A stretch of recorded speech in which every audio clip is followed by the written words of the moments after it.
as a best interest assessor with the Deprivation of Liberty Safeguards team with West Northlands Council. I've been asked today to present some information really around the Capacity Act and specifically around assessing capacity. So, however, I have been asked, first of all, to publicise the Northamptonshire Safeguarding Adults Board website, as it contains a lot of useful information and lots of links, lots of resources, and as you can see from the slide, it contains contact details as well. I've been also asked if you would consider following, using Twitter, linking up with the Northamptonshire Safeguarding Adults Board, because they publicise useful information and events through Twitter. Is that everything I need to cover on that, Chloe? Yeah, that's good, thank you. Also, there is a QR code which provides a link to an evaluation form for this session. So if you are technically minded and you want to scan that using your mobile, that's fine. However, we'll also be sending out a link to the evaluation form after this session is over.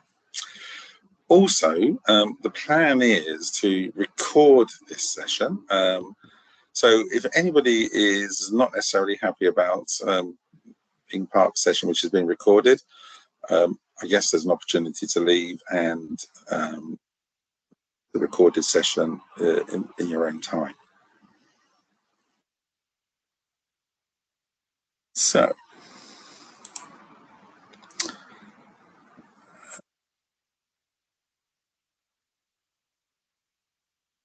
is everybody able to, hoping everyone is able to see this okay? Okay, so there are quite a few people on this session today, and I was kind of wondering how we're going to, I wanted to try and involve people as far as possible.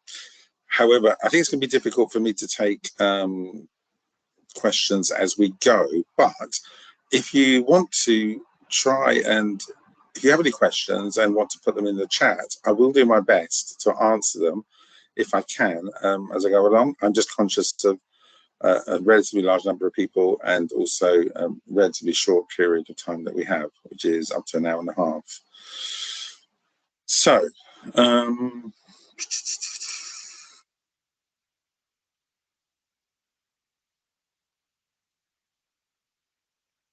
this session's around assessing capacity. Let me just move this along.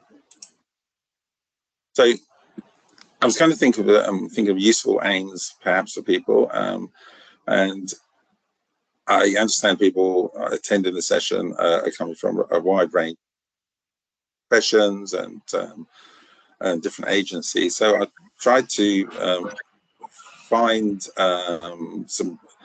hopefully some kind of common ground that would be useful for people. So I thought I'd try and provide an explanation to help the understanding of the principles of the Mental Capacity Act. Obviously, a focus on understanding how to assess mental capacity, and also an important part of assessing capacity is not just simply the assessment process itself per se, but also the recording and the evidence that should be recorded to underpin your conclusion. I would say, just as a bit of a disclaimer, this isn't legal advice that I'm providing. So if you come across situations where you feel you do need to seek a professional legal opinion, then you should do so rather than rely on the information I'm providing. Hope that makes sense. So, I guess we need to kind of think about why the Mental Capacity Act is actually important, and it's important in a number of ways. In so much that it does assist people to be able to make the decisions in respect of their lives whilst they're still able to. And when they can't, and when it's deemed that they're not able to make their own decisions themselves, there's a framework by which decisions can be made in their best interests. The Mental Capacity Act is supported by a code of practice, which is Green Book, as you can see, but there's also a supplementary code of practice which relates to the deprivation of liberty safeguards, which we won't be focusing on today, but just to make you aware that there are codes of practice that we should be adhering to. Now, capacity is also important whenever the issue of consent is being considered. So when we're seeking a person's permission to either undertake an action or provide, for example, some form of treatment to that person, we need to establish that they do have capacity to consent to that action or treatment. And just reiterating also that where people do work with individuals who may lack mental capacity, it's important to obviously follow the legal framework, the law itself, the Mental Capacity Act, and also have due regard to the code of practice. So you can only really sort of move away from the code of practice if you have valid reasons to do so, and you have to be able to justify that potentially. So the statutory framework provided by the Mental Capacity Act has been around in place since 2007. It applies to people aged 16 years and over. Interestingly, at the moment, some of you may be aware that there's a new draft code of practice for the MCA, which has been published and is currently under consultation. It's probably, if you are involved in this kind of work significantly, it's probably worthwhile considering contributing to the consultation, because whatever the final version of the code of practice they do arrive at, it's going to be with us for quite a few years, I suspect. I mean, the current code of practice is 15 years old, so we would be potentially, I wouldn't say stuck with whatever that is deemed to be the updated version, but it's important for people to have their input into its development. So, very importantly, the Mental Capacity Act is based and founded on 5 key principles. They're statutory principles, they're principles that people should follow, or indeed must follow, and they are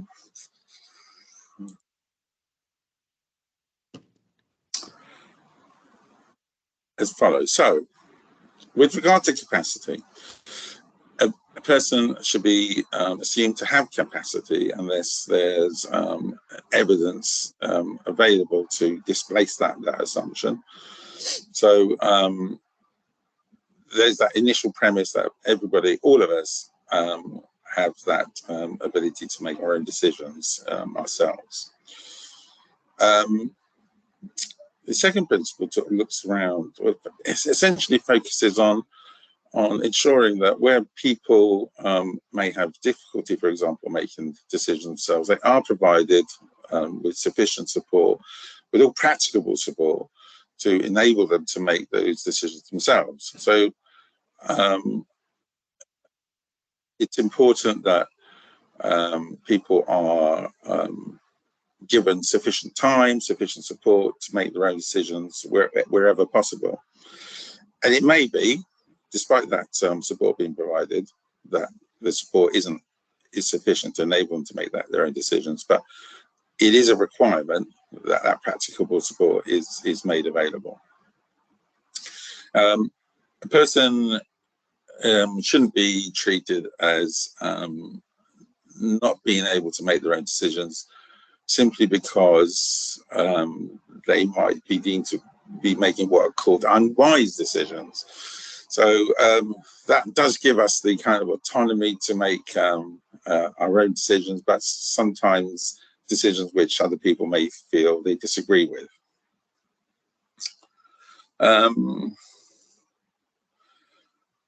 Also,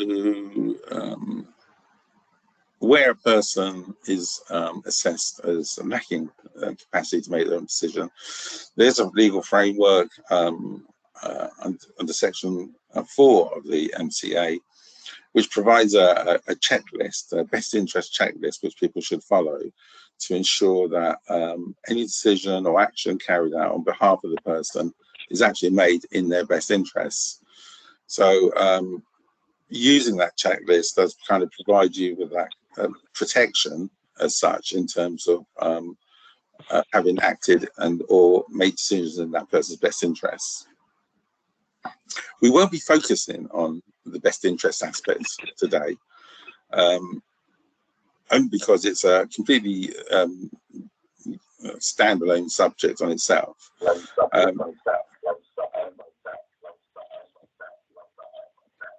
Would it be possible to mute? Only because I'm getting lots of echo. Thank you. And also, the fifth principle of the NSAB is that where decisions are made on behalf of a person or actions are being carried out on behalf of a person, we should try and achieve the goal in as less restrictive way as possible. Obviously, it's subject to the risks that might be involved in that particular situation. And the purpose of that is to try and preserve people's rights and freedom as far as possible. So the key is that best interest decision making in that person's best interest, but in a less restrictive way as possible to achieve.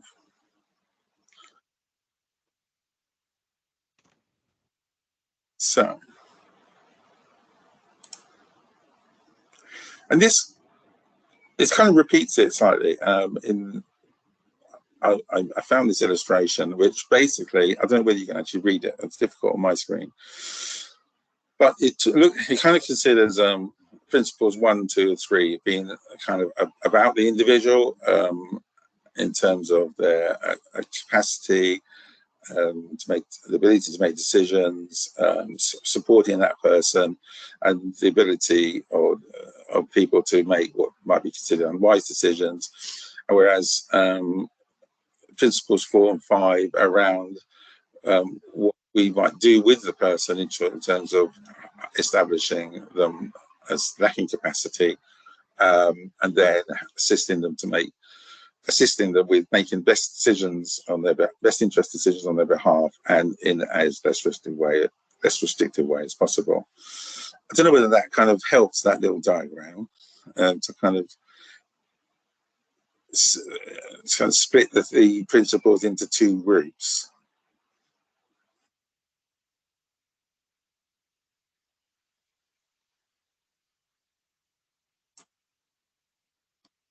So what I thought I'd do is have a look at principles 1, 2, and 3 in a little bit more detail. If you want to add any questions in the chat, as I said earlier, feel free, and I will try and answer them as we go. But there will be hopefully an opportunity at the end to ask questions. So, principle 1, that's the assumption that a person has capacity unless it's been established that there's evidence to displace that assumption. So I think for people assessing capacity, it's important to kind of realize or acknowledge that that individual doesn't actually have to prove anything at all. And it's the assessor's role and responsibility to show on the balance of probabilities, that the person lacks capacity, and that they lack capacity at the time the decision needs to be made. So the burden of proof in the Mental Capacity Act is one of balance probabilities, which effectively is that it's more likely than not that the person does lack capacity. it's also important not to kind of place unnecessarily high or unrealistic expectations in terms of capacity. And I have included some comments made by professionals and included in assessments, which perhaps don't recognise the actual level of or burden or standard of proof required in the Act. So things like the person was unable to clearly show she had considered the option of, or one needs to be certain of their capacity, or for example, the person is unable to fully understand, retain, and weigh information. So those kind of phrases and those perhaps expectations from those phrases are not consistent with that balanced probability approach. I think there's also, I guess, the flip side of this assumption around capacity is that people sometimes, or professionals, have been criticised in the past by, apparently as well, to be honest with you, there have been recent cases where people have made, have worked on the assumption that a person has capacity, and as a result of not intervened or undertaken work that perhaps would have been helpful for the individual to receive. So, for example, where there's a reason perhaps to doubt capacity, we shouldn't hide behind that assumption of capacity. So if there is doubt, or if there's a concern that capacity may be an issue, and particularly in a risky situation, you should consider assessing capacity. So the code of practice for the NCA does indicate situations where one might consider there's a doubt over capacity and where perhaps we should be looking into it further. So, for example, where a person repeatedly makes what people might consider to be unwise decisions that kind of put them at quite a high level of risk, that could be an indicator for people to consider assessing capacity. Or where a person makes a decision which is unwise or irrational and is quite different in character to their previous decision making, that might be an indicator for professionals to consider looking into capacity at that time.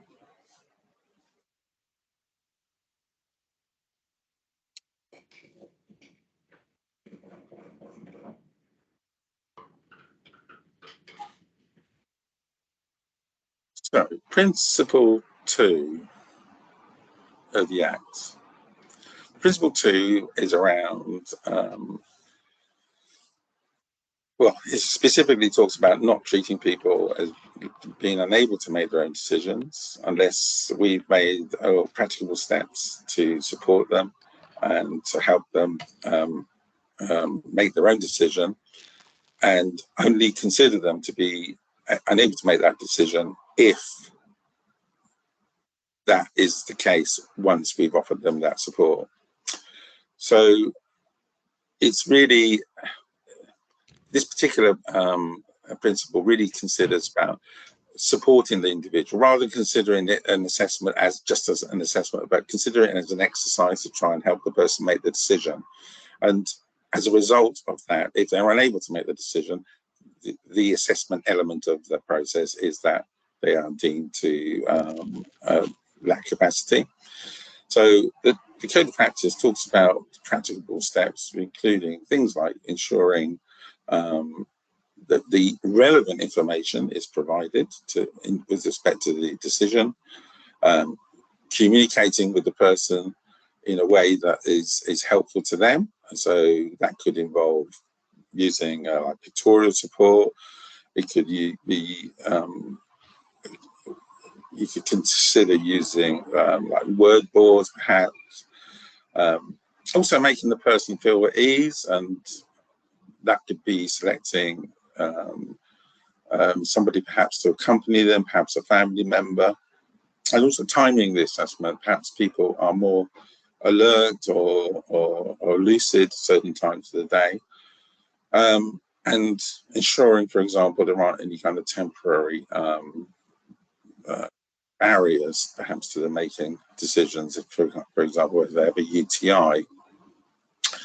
And it's really important when carrying out assessments of capacity that if they are found to lack capacity, that person's support that was provided to that individual is clearly documented, and we're able to demonstrate we have actually adhered to this principle.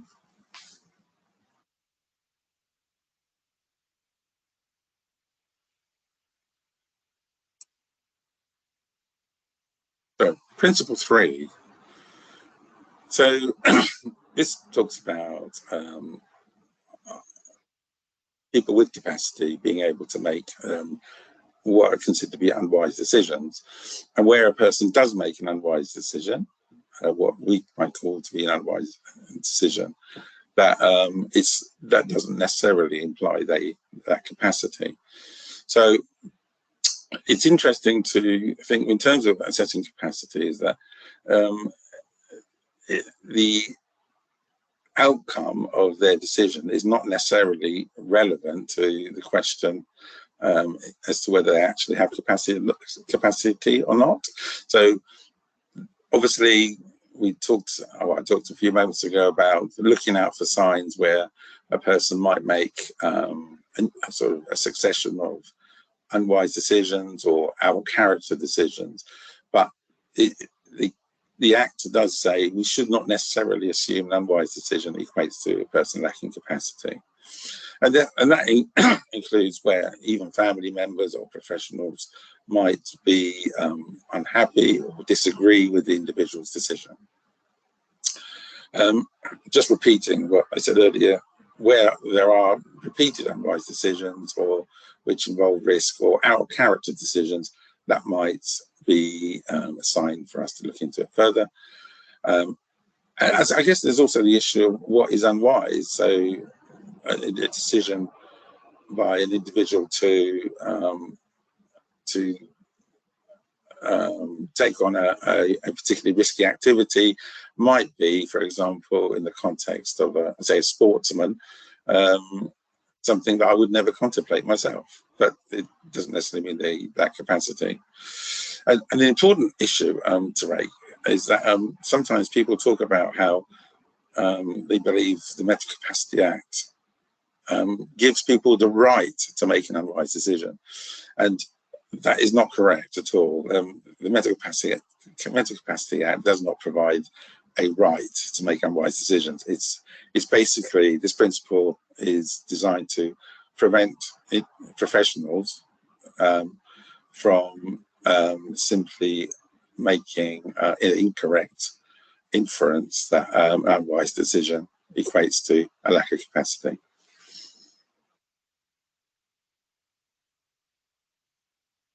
And an important aspect of how professionals approach particular principle is that there's a danger that we try to keep people safe. We try and prevent people experiencing or being exposed to risks. So we might be our focus might be on trying to protect individuals from risk, and we might be that might just affect our bias and distort our view when we're assessing capacity. So it might be that introduces a level of a lack of objectivity perhaps in our assessment, whilst we try and protect the individual, and consequently arrive at a conclusion they lack capacity as a result of an unwise decision, whereas perhaps we may be mistaken. I did include this because I do use this example because I can't understand why anybody would go skydiving. Why would anybody? jump out of a perfectly good plane several miles up in the air. So, but I'm sure those individuals do have capacity to make that decision, albeit, in my view, highly risky, and well, I thought they get something out of it. But I would see it as a completely unwise decision myself.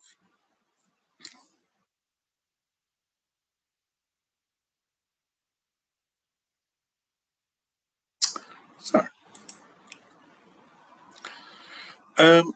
when I was writing this up, this particular presentation up, I was asking myself, does the MCA actually define mental capacity? And it doesn't. And what it actually does do is it defines where a person lacks capacity. So effectively what it says is, I hate reading these slides out directly, but I will on this occasion here. So a person lacks capacity in relation to a matter if at the material time he, and sorry, but the Mental Capacity Act, well, most legislation is in the form of he, so apologies for that. He is unable to make a decision for himself in relation to the matter because of an impairment or a disturbance in the function of the mind or brain. So I think what we can deduce from that is that mental capacity is around a person's ability to make their own decision, but also mental capacity is decision specific, and also it's very time specific. So it's around when the decision needs to be made.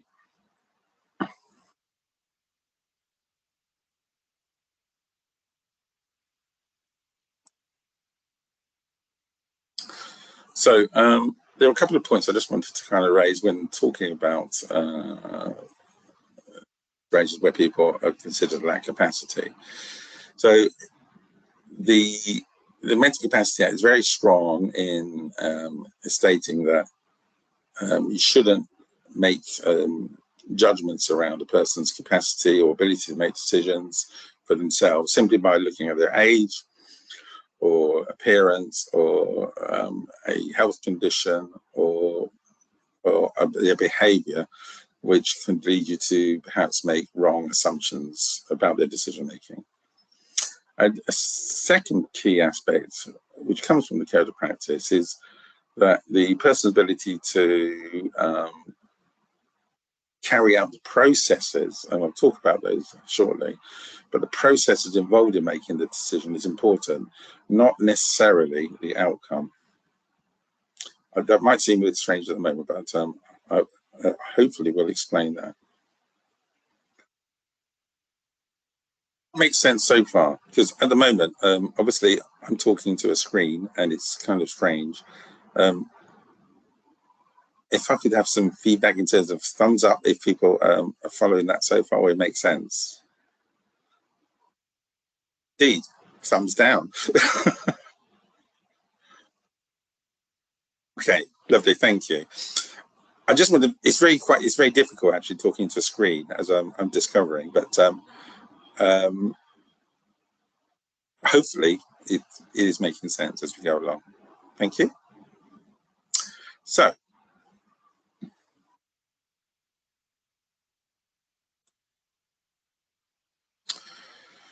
the point that often gets asked, I think, is around, in terms of assessing capacity, is who should carry out that assessment. So I included a couple of sort of points from the Mental Capacity Act Code of Practice, when essentially the person who should carry out the assessment is the person who's going to be potentially involved in decision making if that person is deemed to lack capacity. So logically, if it's about dental work, it'll be a dentist. If it's around perhaps healthcare, it might be a GP. If it's around sort of social care needs, it could be a social worker. That's the general theme. However, it is also acknowledged that sometimes assessments can be quite complex. They're not always straightforward. So sometimes it's helpful to bring in a particular expertise in the assessment, and that can involve, for example, a psychiatrist or a speech and language therapist or a social worker potentially. But it's important to realise or recognise that the final determination about the person's capacity is made by the individual, by the decision maker, who will subsequently carry out the action or decision on behalf of the person. So I thought I'd include that just to clarify a question which does come up quite often.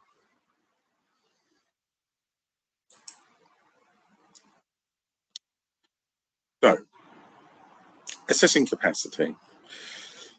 So from the definition I spoke about earlier, where the Act talks about where a person lacks capacity, the people who compiled the Code of Practice developed what they called the two-stage capacity test, and the references are there in the Code of Practice are shown. So the stage one of this two-stage capacity assessment is called a diagnostic test, and effectively asks, does the person have, and it's quite explicit in its wording, does a person have an impairment of or a disturbance in the function of the mind or brain? And that can be a temporary or a permanent situation. It's a slight misnomer in one sense, in that sometimes the phrase a diagnostic test implies there has to be a diagnosis, and there are situations, for example, where whilst there might be a diagnosis with many people, which might explain why there might be an impairment of or a disturbance in the function of the mind or brain, but other times there are situations where people have an impairment or disturbance through, for example, using alcohol or using drugs, or perhaps have sort of high levels of physical pain, which can impact on people's ability to make decisions. And then stage two is the functional test. So the Act basically says where a person is unable to carry out one or more of the following steps in the functional test, they're deemed to be unable to make their own decision. So the person has to be able to understand the information that's relevant to the decision. They have to be able to retain the information long enough to make the decision. They have to be able to use away that information as part of the process of making the decision. And finally, the ability to communicate the decision. And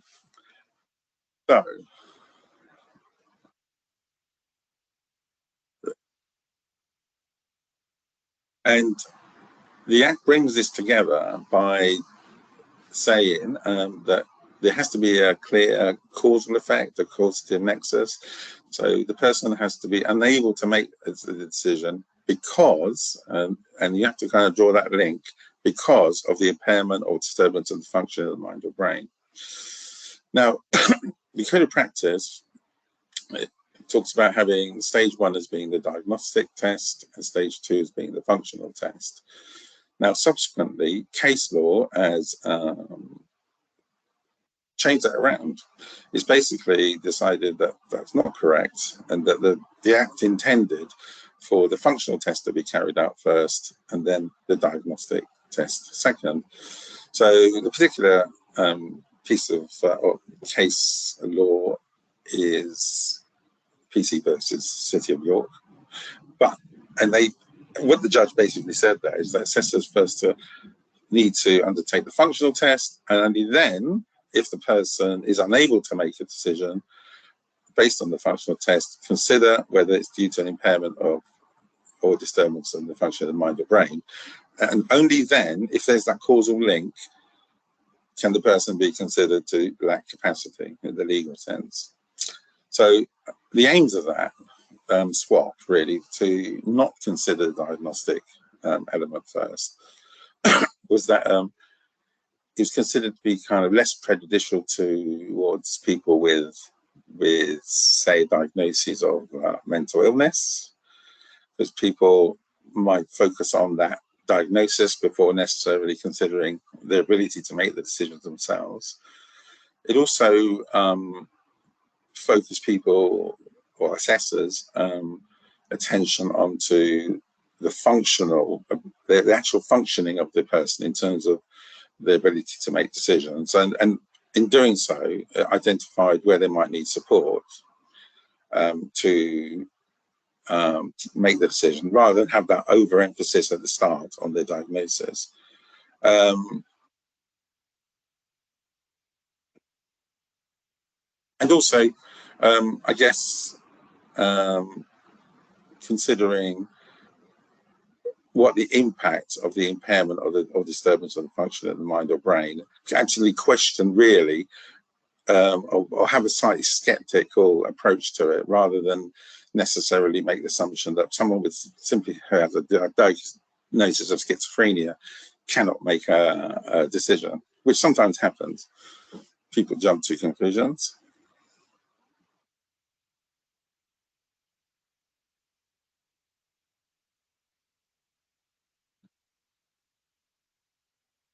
So, if we look at the actual functional test itself, there's 4 elements to it. So, the first element is understanding the information that's relevant to the decision. So, what is really important in assessing capacity is actually making sure you understand, as the assessor, you're clear about what the decision is that is being considered. So I've seen assessments at times where I'm not entirely sure what the decision was, or a number of decisions kind of lumped together, which would be difficult for anybody to determine capacity against. It's just too complicated. So it's very clear to be clear about the decision that's being considered and the assessments being made against.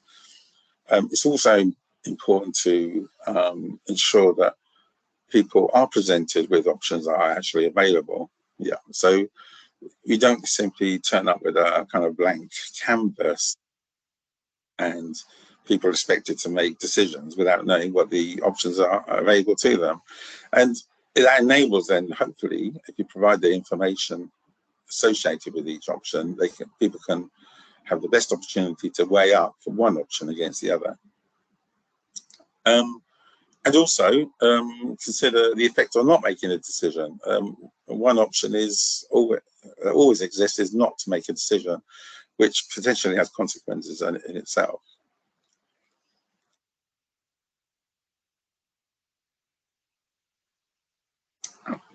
And also, in terms of the person's understanding, a broad understanding is fine. You don't have to know every single detail, every single piece of information associated with the decision. You only have to be able to understand the salient factors. So when I buy a car, for example, I don't particularly care about anything to do with the engine. All I care about is that it starts, hopefully, most days. So in that sense, I think it's important to identify those salient pieces of information and support the person to try and understand those.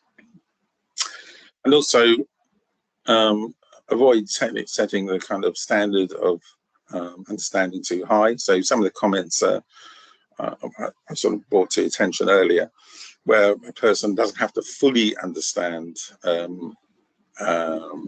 all aspects of the decision that's being considered. It's just they have to understand enough. So the danger of setting the threshold too high is that you capture too many people as incorrectly as lacking capacity, and they perhaps do have capacity.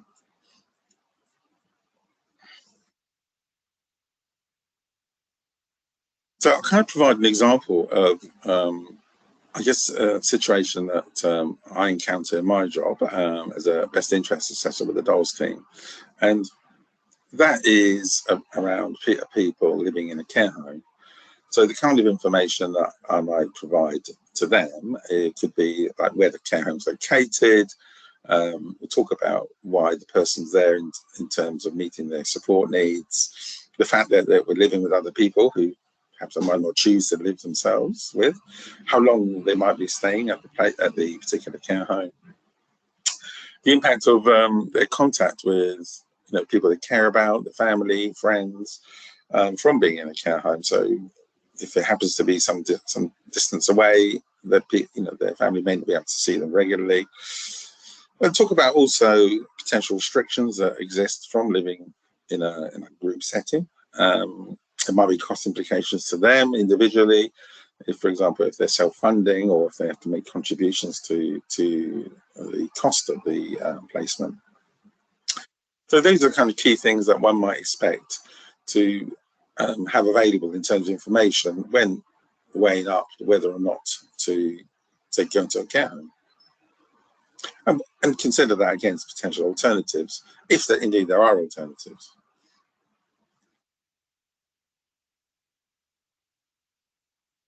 What isn't relevant, and often I do see this sometimes, but assessors will say they couldn't remember my name, which is fine, but not really of interest.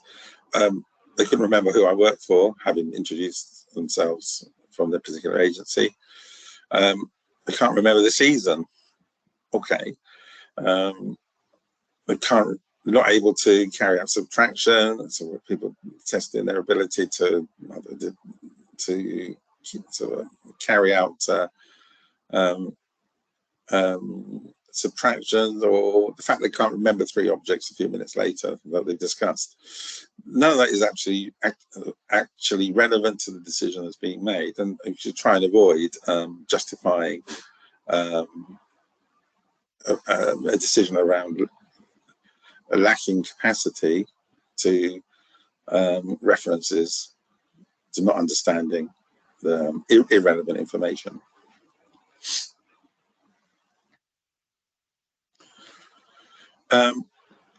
The second element of the functional test is the ability to retain the information, retaining that irrelevant information long enough to make the decision. So there are situations, for example, where a person might have a limited time in which they can retain information, but that doesn't exclude them from being able to make a decision. So one might sort of question a person's ability to retain the information if, for example, they make continuously different or have different outcomes to the same decision. So that might suggest they're not actually retaining the information long enough to make the decision in a consistent way. And there's an example that came to me, sort of to my attention recently, when I was contacted regarding a gentleman who was due to have a COVID vaccination, and the people involved in his care had discussed it with him on, say, Monday, and he agreed, and he appeared to have capacity to agree to have the vaccination. And then 2 days later, another member of staff told this gentleman that it was time to go and have the vaccination. And unfortunately, this gentleman has quite short-term memory difficulties, was unable to remember the conversation from Monday, and stated that he wasn't going to have it. And at that point, partly because the member of staff had simply not told him or reminded him that he had agreed to have the vaccination, or provided the information on which he had based his decision.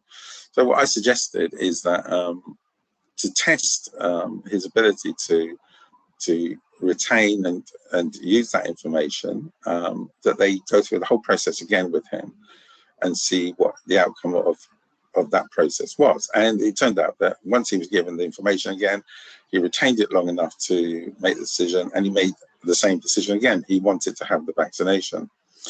So what I suggested is, on the day that they planned to have the vaccination, they repeated again, and they did, and he arrived again, having forgotten he'd already agreed to on 2 occasions, but he agreed at that time to, once he'd given all the information, for a 3rd time, he agreed to have the vaccination and had the vaccination. So it's important to remember that sometimes we have to repeat the decision-making process, particularly where people have memory difficulties.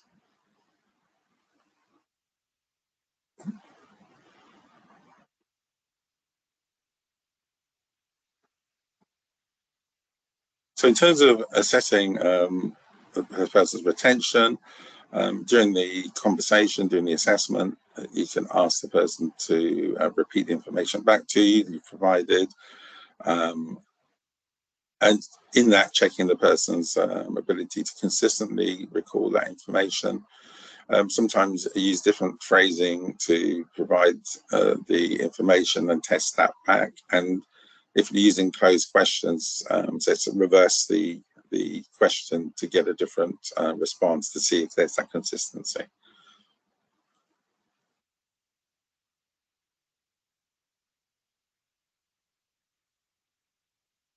So the third element of the functional test is the use and weighing up of information, which is probably the element that causes most challenges really for people assessing capacity.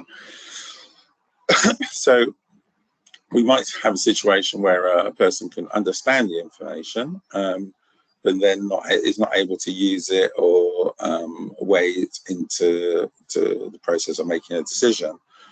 I think it's important when considering how people use information to think about how important or how much importance or a weight they attach to different factors.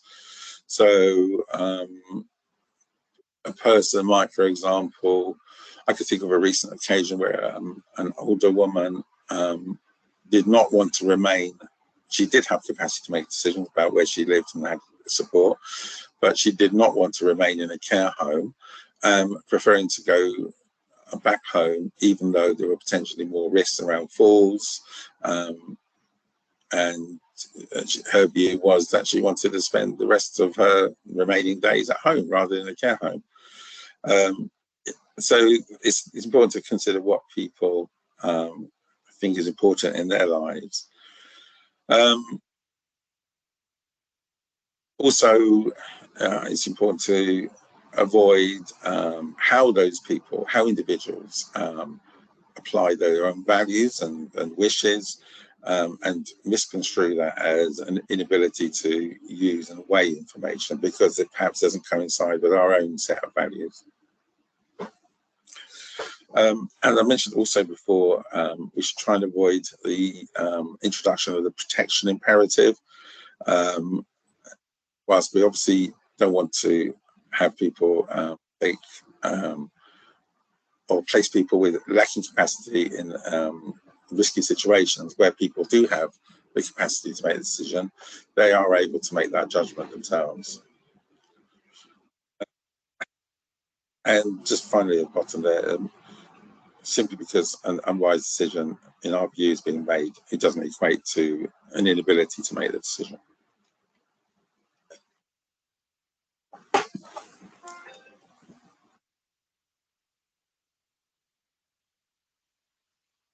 So when assessing and testing out really whether a person's able to use and weigh information, so I think the approach, and it can be quite challenging, but I think the approach to try and adopt is to ask whether that person's able to consider different aspects of the decision being considered,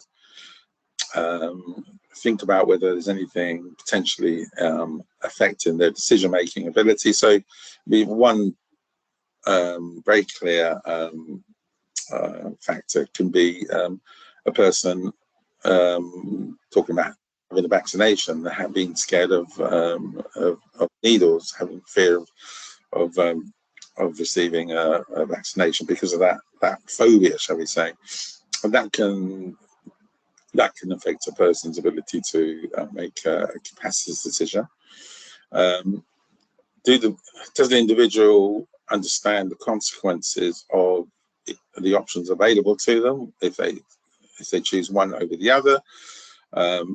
And as I mentioned, there is the option of not making a decision and what the consequences of that might be. Can they take into account what the potential risk issues are? And that becomes more significant when the risks are potentially very serious. And can they judge those risks against the potential benefits they perceive? And as I mentioned, the older woman, in her view, acknowledged the risks that existed around going home, but perceived that to be much more, in her view, much more beneficial than remaining in a care home. And sometimes it's good to try and find out what's important for the individual. So to try and understand why they might or might not attach importance or weighting to different information. So I can remember assessing one chap who was quite unhappy about being in a care home, and I discovered he used to work in the countryside, so he was quite keen to get out of the care home, and possibly that was influenced by the fact that he spent his working life in the outdoors, and suddenly he's finding himself indoors all the time. That doesn't necessarily mean he had capacity, to be honest, but he did lack capacity to make a decision to be accommodated in a care home. But it was one of the influencing factors in the potential to weigh up or consider in terms of weighing up information. And as I mentioned previously, checking consistency of decision making, I think, is important in terms of determining whether people can use and weigh up information.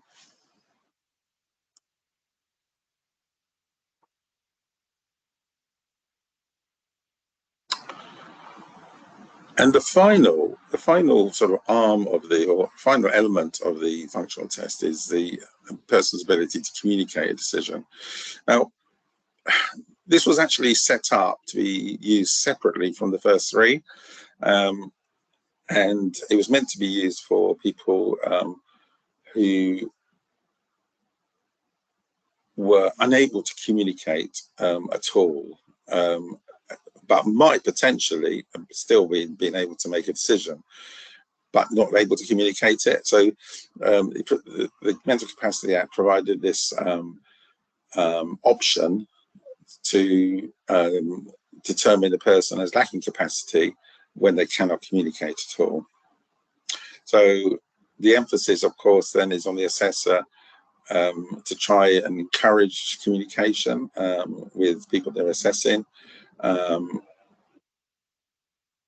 If they can communicate in any way, that could be almost, for example, just with blinking of an eye or squeezing a hand, for example. That is sufficient in terms of communicating a decision. If, again, assuming that's able to be seen to be consistent.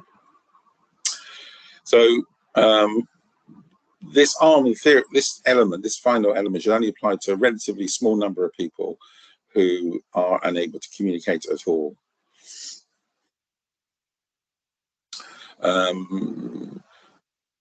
Where we've established in the first three elements that a person cannot make a decision, the fact they may still be communicating something to us, and perhaps that could be considered as a communication of wishes or feelings, which could be used in a subsequent best interest decision further down the line.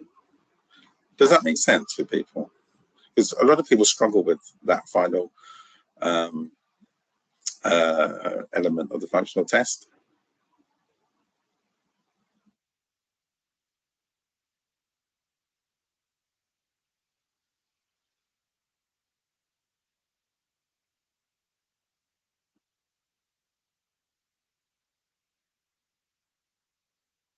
I'll take that silence as that people understand that then. Okay. But if you have any questions, feel free to ask. Put them in the chat if you can.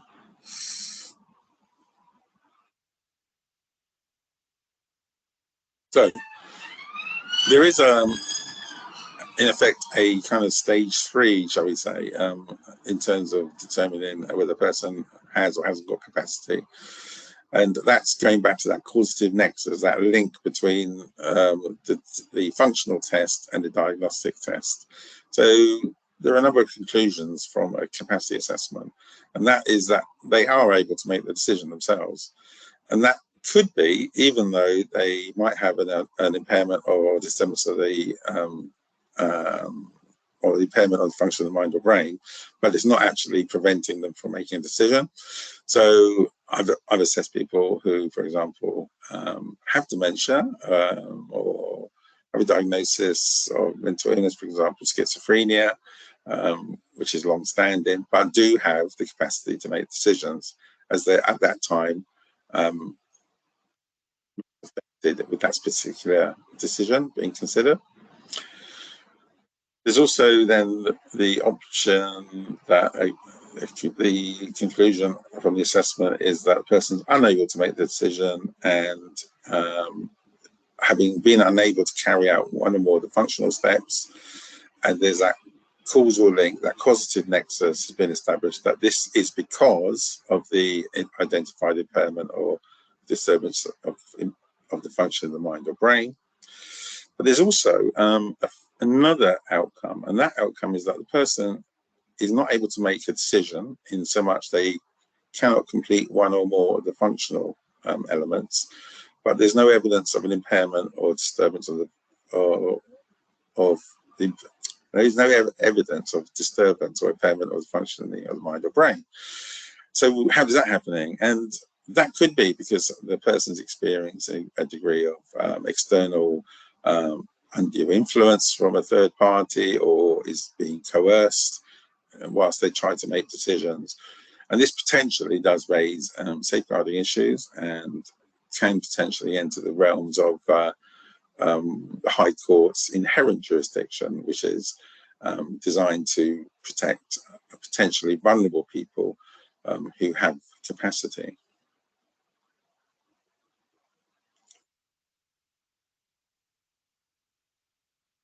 Does that make sense? I think I'll pause there for a second just to check people are still with this and make that it does make sense.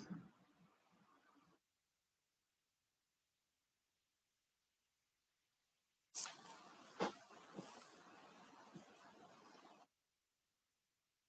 you for those saying yes.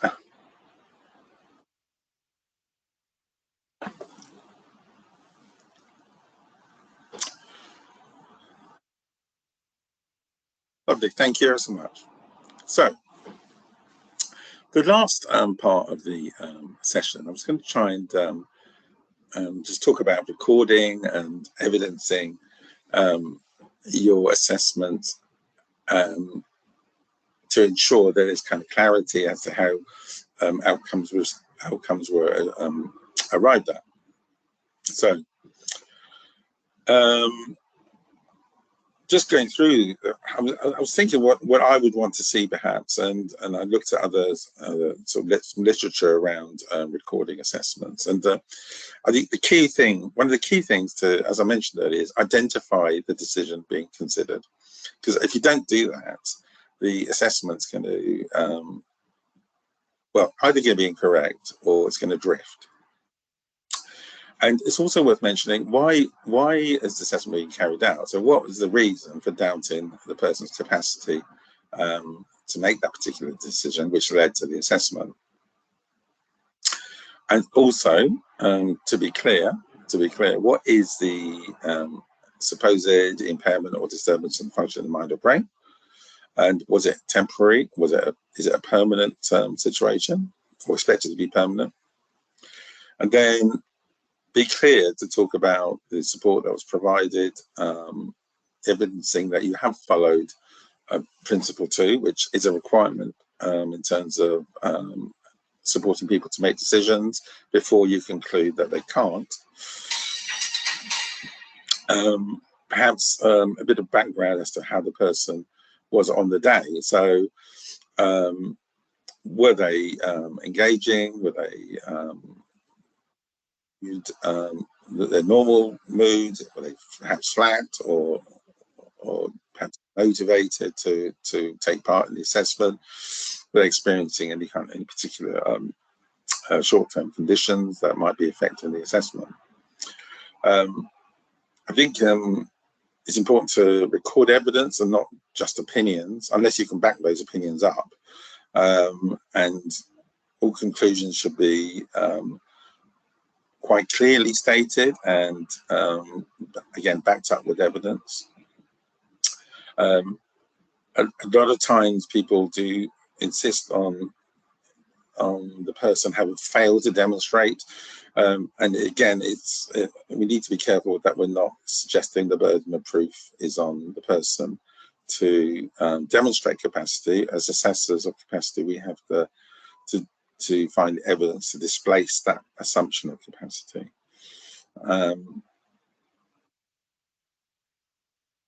And I guess the theme we need to kind of pull out is that despite our efforts to try and support the person to make the decision, explain why they couldn't make that decision and be clear as to why that occurred.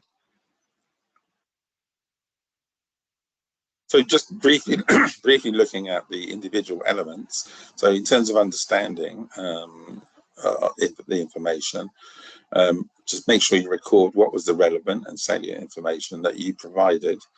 Sometimes people seem to write assessments up and it looks like a question and answer session without necessarily demonstrating that they have provided the initial information to the person.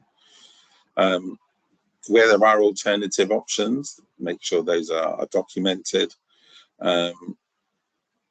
and to help the person understand information. So, I mean, I've had people sometimes contact me for advice around people moving into a care home. And I mean, I remember one occasion I suggested that perhaps the person could actually go and look at the alternatives available, and it seemed like just landing from Mars, because that wasn't an option that had been considered. But I did suggest that I've never moved home without looking where I'm moving to. So I don't think I appreciate there are pressures involved, but I don't think there's necessarily an outlandish suggestion that people look at where they might be living. I think it's important to record questions that you might ask, and sometimes it's really helpful to record or quoting directly what people are saying in response to your questions when you have provided it. And there have been a couple of occasions, well, a few occasions, when I've gone back more than twice to see the person, and that sometimes seems to help, possibly in terms of the familiarity they develop with the information that's being provided, and which can help also with retention as well as understanding. In terms of evidencing what you've done in terms of the retention of information, so I guess trying to figure out whether the person can retain information, but also how long for. Can they retain it long enough to make the decision? Being clear what you did to check that retention. So I suggested earlier, perhaps asking them to repeat back what he provided, perhaps asking them to sum up the key pieces of information. But also, in terms of retention, confirming their decision. So, as I mentioned earlier, if people have difficulty retaining the information, there's a good chance that the outcome of their decision making as such will be inconsistent. Look at what you've done to try and help them retain information. So, I've sometimes used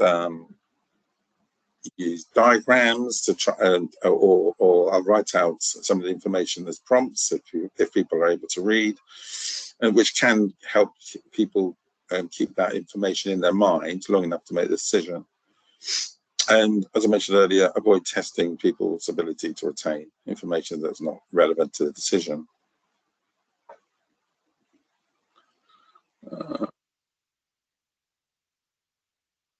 So with respect to using and weighing the information, in terms of the recording, or you would as an assessor undertake, you would perhaps consider trying to determine the importance or weight that people attach to different aspects which might influence their choices.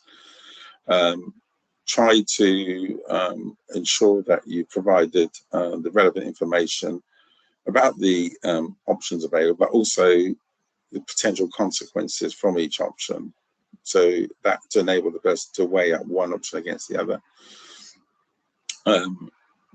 Explain perhaps what the potential benefits might be from their perspective, but also what the risks are in terms of the associated risk for a specific option, which they may view differently to us. So I think it's important to, again, avoid that protection imperative sort of slipping in.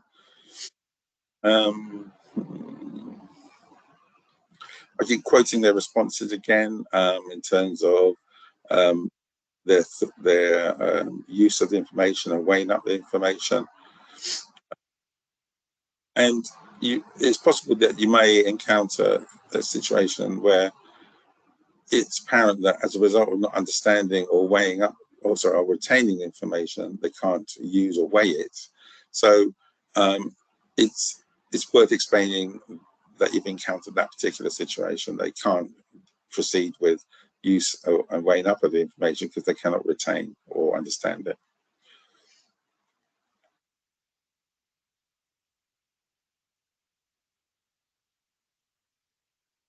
And communication, if you've established they can communicate, I personally think it's worth recording that person has been able to communicate their decision, and sometimes it has involved like a letterboard or pictorial aids, and I think this forms in one sense part of the principle to the practicable steps that you've tried to make to assist the person. I think delivering information in a style that is helpful to the individual is important. So use straightforward language and avoid jargon if possible, and perhaps keep things as sentences are relatively short is also helpful in people understanding and therefore engaging with the process of making decisions for themselves if possible. Sometimes using specialist help can help in the process, and potentially like a speech and language therapist could be useful in assisting the individual to communicate their decision.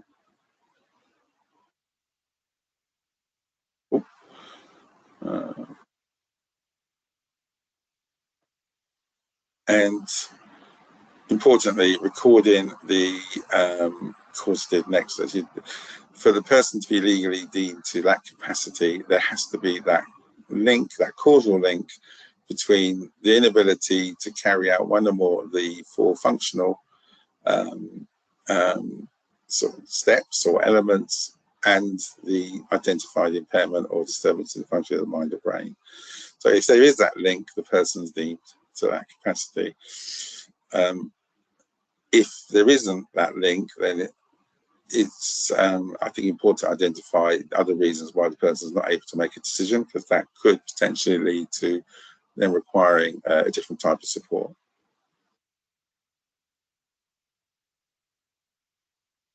Questions?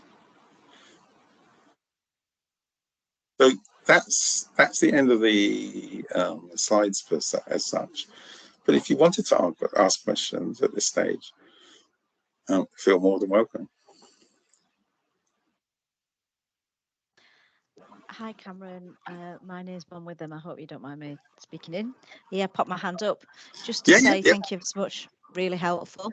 I just wanted to talk a little bit about when someone refuses a capacity assessment. We often have people who may have general capacity in most of actions in their life, but may lack it in one portion of their life, for example, financially. And we've got cases where people then are refusing the assessments, and social services for various reasons are very nervous of going down the warrant route or the sectioning route, because this person actually, with support, can manage lots of parts of their life. What options are open in those kinds of situations? It's just, well, where a person refuses to engage in assessment of capacity. Yes. Over a specific decision. Yes, and I'll just give you very small examples. So someone who's refusing to apply for benefits or won't allow us to assist them to apply for benefits, the outcome will be eviction and they'll lose their property.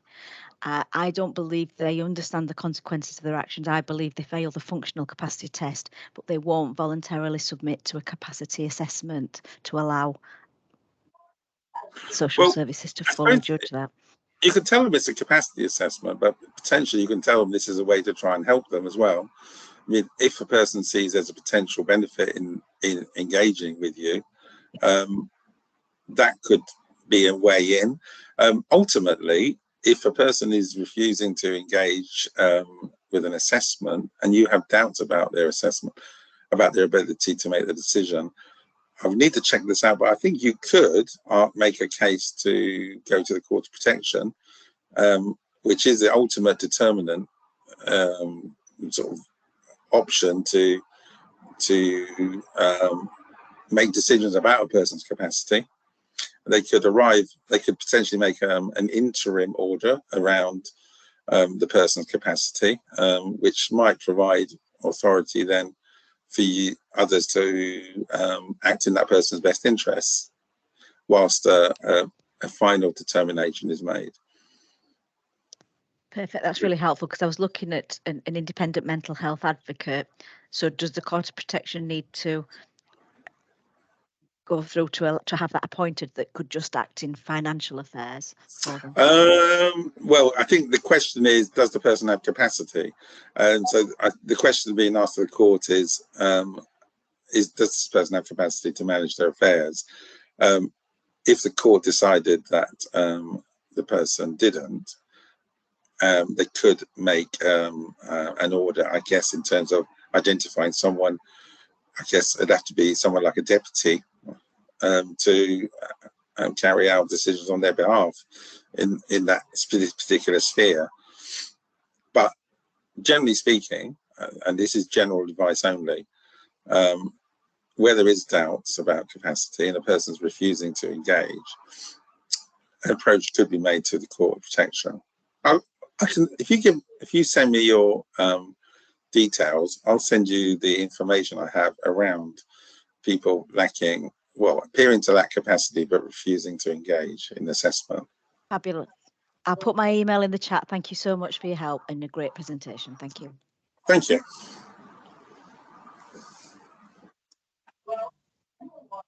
You've got a few questions in the chat, Carlos. Did you want me to read them out to you? Hang on. Yeah, please. Okay, so there's one here. Do you offer carrying out assessments to other councils or housing associations? And there's also a very similar one. In terms of a housing provider taking legal action, who could we go to when we're required to carry out a capacity assessment? Well, the answer to undertaking assessments for other agencies is that we tend not to. Well, I tend not to. As far as I know, I don't think we offer that service. I think in terms of issues around housing, I guess the expectation, as I think we talked about it earlier, in terms of who carries out assessments, it would be the person involved, like housing officer potentially, who would carry out that assessment.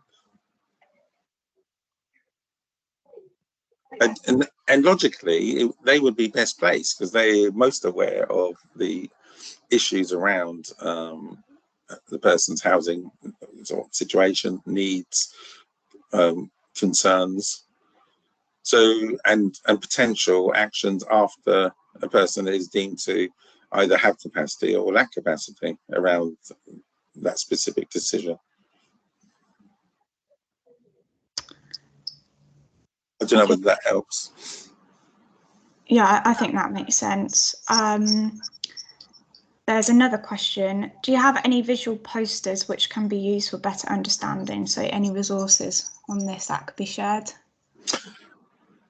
Well, there's a really good website on assessing capacity for professionals, which I discovered a couple of months ago, and I would recommend people access that. I don't have it to hand immediately, but you could share it to people afterwards. And it's been built up as we speak. It's growing in content, but it's probably one of the better sites I've seen. There are others, obviously, but if people want that information, I can definitely share that. Yeah, I think that would be helpful if you could share that with me, and then I will circulate to everyone that's been on this call. I think that would be helpful, as well as the information on individuals who refuse to engage with the assessments. I'll circulate that to everyone as well. Okay. There's questions about the presentation. This will be put up on the NSAB website in the next few weeks, so I will let everyone know when it's available.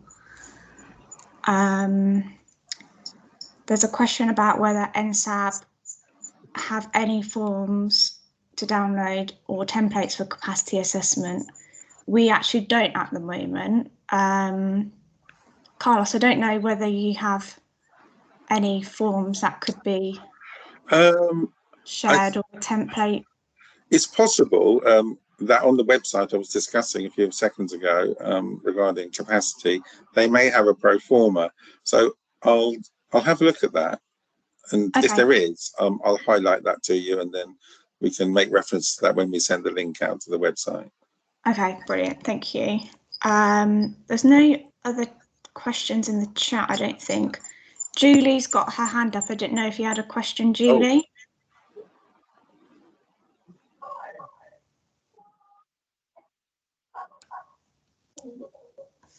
So, is that me you're talking about? Yeah. Yeah. I'd put it in on the chat. It was just whether there's an updated version of the NCC interagency MCA protocol, the policy. It was in 2010, the document that I've got. So I'm just wondering if there is an updated one of it. Well, I've just joined the West Northants Council, and I'd have to check that out, but I'm not sure there is. Okay, that's great. Thank you. Okay. I can't see any other questions. Lovely. Okay, well, I hope that was A, useful, and B, interesting. I know it's difficult listening to someone drone on for an hour or however long it was, but so I do appreciate your patience and persistence in staying with us. So thank you ever so much.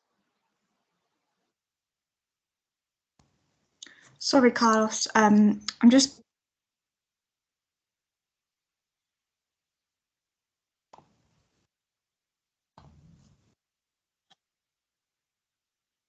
I've just put the evaluation form in the chat, so if people can complete that, you'll receive a certificate of attendance.